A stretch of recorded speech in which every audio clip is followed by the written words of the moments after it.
Hello everyone, welcome to nature with education. आज हम पढ़ेंगे बॉडी फ्लूइड्स के बारे में। तो सबसे पहले आपको ये बताना चाह रही हूँ कि आप जब ये टॉपिक पढ़ेंगे उससे पहले आप बहुत सारे मैंने टॉपिक्स डाल रखे हैं फिजियोलॉजी के, जैसे कि transport mechanism, bioelectrical, molecules, homeostasis, thermoregulation. आप ये सारी चीज़ें, सारे टॉपिक्स पढ़ लेंगे, उसके बाद ही आप बॉडी फ्लूइड पढ़ना, तो आपको अच्छे से समझ में आएगा क्योंकि इसमें वो सारे टॉपिक्स इंक्लूड हैं।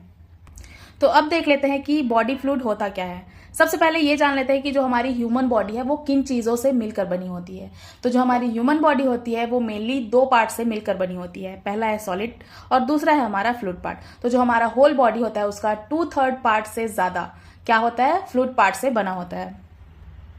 और हमारी जो ह्यूमन बॉडी होती है उसमें अकॉर्डिंग टू बॉडी वेट, हर पर्सन में अलग अलग बॉडी वेट के अकॉर्डिंग क्या होता है, अलग अलग वाटर कंटेन करता है हमारी जो ह्यूमन बॉडी होती है। तो जो ह्यूमन बॉडी है उसमें जो ह्यूमन बींग्स होते हैं उसमें अलग अलग ह्यूमन बॉडी में अलग अलग वाटर कंटेन होता है। मतलब कि अलग अलग बॉडी वेट के अकॉर्डिंग क्या होता है, वाटर की क्वांटिटी डिफर करती है। मतलब मेनली क्या होता है, 45 से लेकर 75% हमारी ह्यूमन बॉडी वाटर से बनी होती है। और ये डिफर करता है किसके अकॉर्डिंग, बॉडी वेट के अकॉर्डिंग। मतलब कि अगर किसी का बॉडी वेट 60 kg है तो उसमें क्या होगा, उस 60 kg में से 45 से लेके क्या होगा, 75% उसमें वाटर होगा। तो जो मेल होते हैं उनमें 60 to 65% होता है वाटर और 35% उनकी बॉडी बनी होती है सॉलिड से। और फीमेल में 50 to 55% होता है वाटर और 40 to 45% होता है उसमें solid part, due to subcutaneous tissue. मतलब कि जो फीमेल होती है उनमें क्या होता है, सबक्यूटेनियस टिश्यू का अमाउंट क्या होता है, ज्यादा होता है एज कंपेयर टू मेल। इसलिए क्या होता है, उनमें 40 to 45% क्या होता है, सॉलिड प्रेजेंट होता है। हमारा बॉडी फ्लूइड है वो हमारे बॉडी के सारे फंक्शंस को अच्छे से परफॉर्म करने के लिए बहुत ही ज्यादा हेल्पफुल है और हेल्प करता है सारे फंक्शंस को अच्छे से परफॉर्म करने के लिए। अगला है सिग्निफिकेंस ऑफ बॉडी फ्लूइड। मतलब कि जो हमारी बॉडी फ्लूइड है वो सारे फंक्शंस में कैसे बेनिफिशियल होता है और कैसे हेल्प करता है सारे फंक्शंस को अच्छे से परफॉर्म करने के लिए। तो होम्योस्टैसिस में क्या करता है, जैसे कि हमारा जो फ्लूइड है, बॉडी फ्लूइड, वो क्या करता है, हमारे बॉडी के इंटरनल इन्वायरमेंट को मेंटेन करके रखने के लिए बहुत ही ज्यादा हेल्पफुल है। और ट्रांसपोर्ट मैकेनिज्म में क्या होता है, एक्टिव ट्रांसपोर्ट और पैसिव ट्रांसपोर्ट। तो इसमें क्या होता है, जो हमारे फ्लूइड मटेरियल होते हैं वो बहुत सारे इसेंशियल जितने भी विटामिन मिनरल्स होते हैं इन सबको क्या करता है, ट्रांसपोर्ट करने के लिए हेल्प करता है। और मेटाबॉलिक रिएक्शन, मतलब कि हमारा जो डाइजेशन, एब्जॉर्प्शन होता है, इनमें क्या करता है, बॉडी फ्लूइड हेल्प करता है। टेक्सचर ऑफ टिश्यू, टिश्यू के परफेक्ट टेक्सचर को मेंटेन रखने के लिए जो हमारी बॉडी फ्लूइड होती है वो बहुत ही ज्यादा इंपॉर्टेंट रोल प्ले करती है। और बॉडी का टेम्परेचर रेगुलेशन, मतलब कि अगर बॉडी को हमने कहीं पे, अगर किसी ठंडे इलाके में रख दिया है या फिर किसी, मान लो कि बहुत ज्यादा ठंडे जगह पे हमने भेज दिया है किसी ह्यूमन बीइंग को, तो क्या करेगा, उसकी बॉडी बाहर के टेम्परेचर के अकॉर्डिंग क्या करेगा, अपने इंटरनल इन्वायरमेंट को मेंटेन करने के लिए क्या करेगा, हीट प्रोडक्शन को बढ़ाएगा और हीट एलिमिनेशन को क्या करेगा, कम करेगा। तो क्या करता है, ये जो बॉडी फ्लूइड है वो टेम्परेचर रेगुलेशन, मतलब कि टेम्परेचर को मेंटेन करने का भी काम करता है। अब देख लेते हैं कंपार्टमेंट ऑफ बॉडी फ्लूइड। तो हमारा जो बॉडी फ्लूइड है वो मेनली दो कंपार्टमेंट में डिवाइडेड होता है। पहला आईसीएफ और दूसरा है हमारा ईसीएफ। आईसीएफ होता है इंट्रासेल्यूलर फ्लूइड, जो क्या होता है, जिसका टोटल वॉल्यूम होता है 22 लीटर। मतलब कि जो हमारी ह्यूमन बॉडी है उसका 55% हमारा आईसीएफ बनाता है। और जो ईसीएफ होता है वो होता है एक्स्ट्रा सेल्यूलर फ्लूइड, जिसका टोटल वॉल्यूम होता है 18 लीटर। और ये हमारे बॉडी वेट का, टोटल बॉडी फ्लूइड का क्या है, 45% वाटर क्या करता है, ईसीएफ बनाता है। जो एक्स्ट्रा सेल्यूलर फ्लूइड होता है वो 5 सब यूनिट में डिवाइडेड होता है, जिसमें पहला इंटरस्टिशियल फ्लूइड एंड लिम्फ, जो होता है टोटल ईसीएफ का 20%। सेकेंड है हमारा प्लाज्मा, जो 7.5% ईसीएफ का होता है। थर्ड है फ्लूइड इन बोन्स, मतलब कि जो फ्लूइड होते हैं वो बोन्स में क्या होते हैं, इकट्ठे होते हैं और बोन्स में स्टोर होते हैं। ठीक है, ये होता है 7.5%। और fluid in dense connective tissue, मतलब कि जो कार्टिलेज होते हैं और जो कनेक्टिव टिश्यू होते हैं उनमें कितना होता है, 7.5% फ्लूइड स्टोर होता है।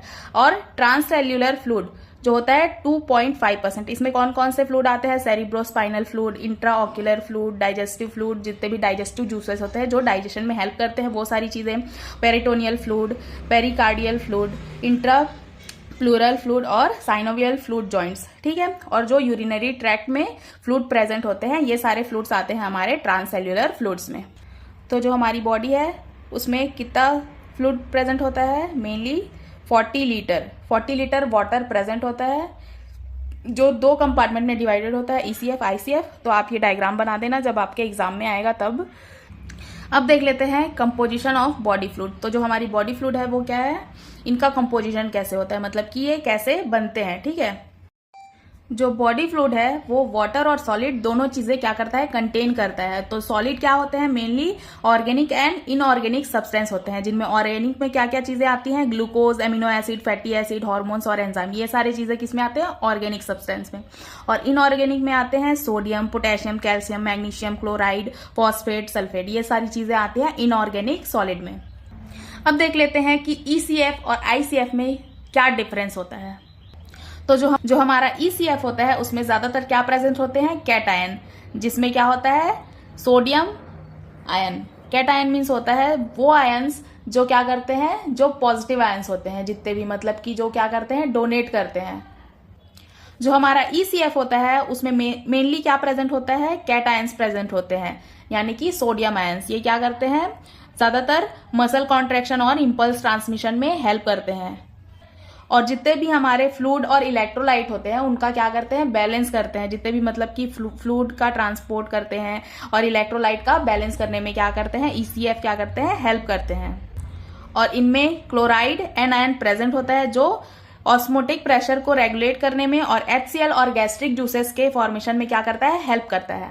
और जो ICF होता है वो उसमें मेनली क्या होते हैं, पोटेशियम आयन प्रेजेंट होते हैं, जो रेस्टिंग मेम्ब्रेन पोटेंशियल और एक्शन पोटेंशियल को मेंटेन करने में क्या करते हैं, हेल्प करते हैं। और pH के रेगुलेशन में भी हेल्प करते हैं। और जो N आयन होते हैं वो क्या होते हैं, प्रोटीन और फॉस्फेट के रूप में क्या करते हैं, ICF में प्रेजेंट होते हैं।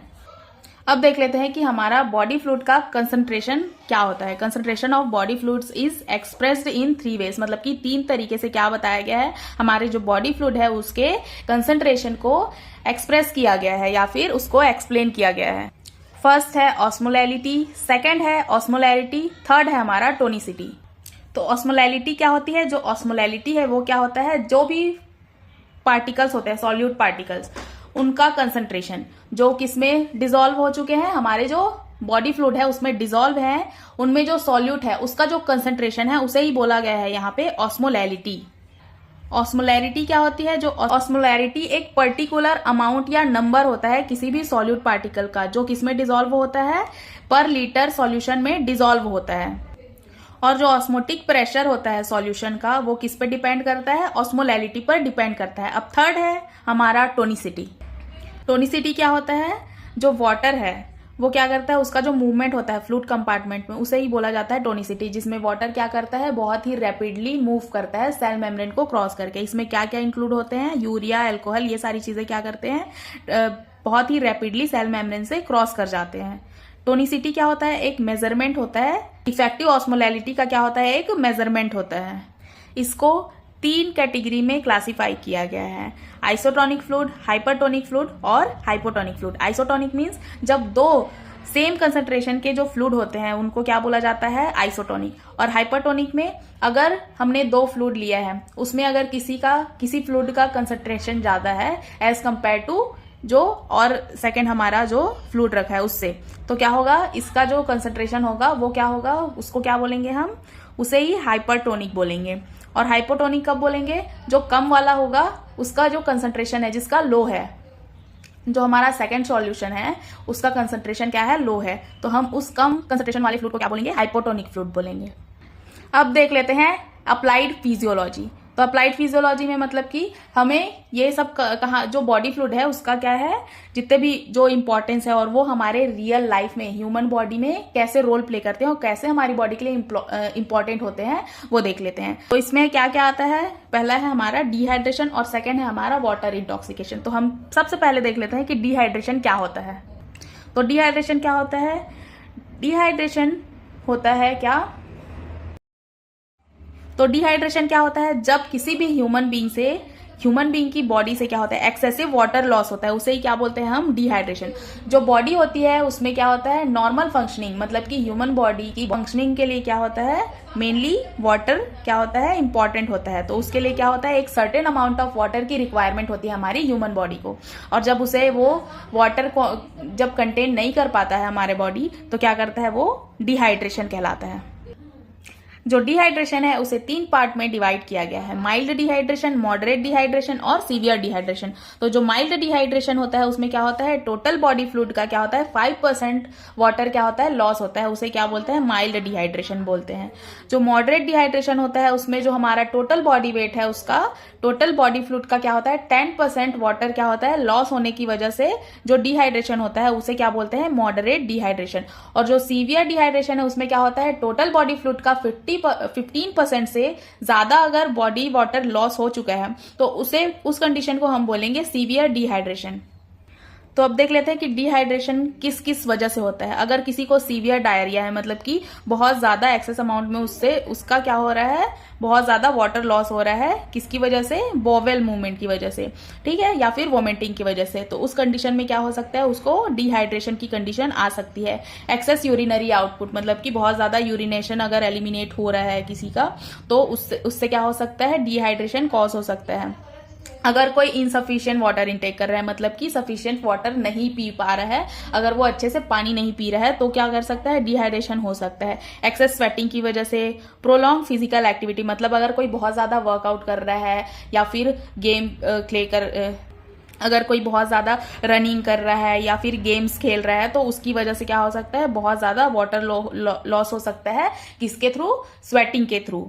तो ये सब कॉजेस हैं, ठीक है। अब देख लेते हैं कि साइन एंड सिम्टम्स क्या होते हैं डिहाइड्रेशन के।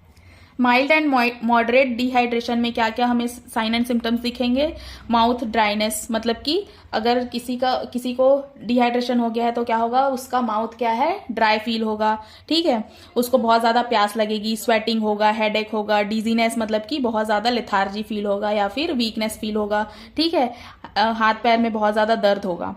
और सीवियर डिहाइड्रेशन अगर किसी को है तो क्या होगा, उसका ब्लड वॉल्यूम डिक्रीज हो जाएगा, ब्लड प्रेशर लो हो जाएगा और उसको बहुत ज्यादा क्या आने लगेगा, चक्कर आने लगेगा।